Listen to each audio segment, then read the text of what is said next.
Though methylene blue has been around a long time, it's got a lot of history.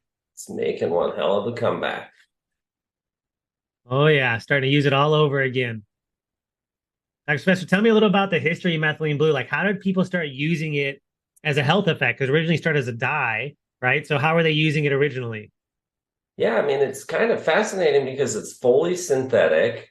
It was actually the first fully synthetic medicine in modern use, which is, it has a lot of firsts behind it, I noticed. Hmm. It Yeah. was one of the first antibiotics long before penicillin.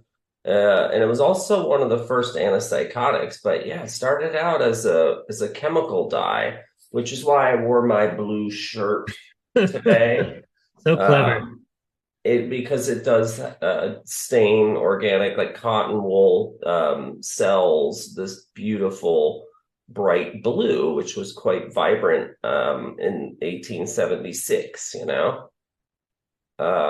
it's a salt based, but it was really discovered, and it was getting on people's skin and who were making the fabric and staining the fabric, that when the early microscopes came out and they were looking at tissue, it was discovered that this was actually staining much deeper than just the surface. It was getting inside cells, and it was even staining differently organelles and like the Golgi apparatus and mitochondria Yeah, and highly so forth. absorbable.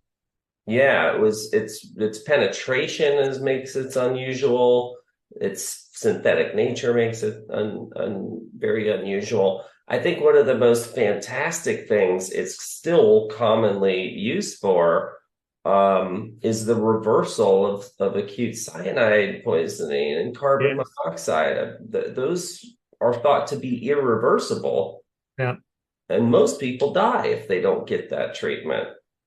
So it's one of the most powerful, I guess, reversing agents in that regard. But it did make a leap from a chemical dye to use in pathology and fixturing slides to now the clinical application, which is where you and I really have gotten the most interested in it.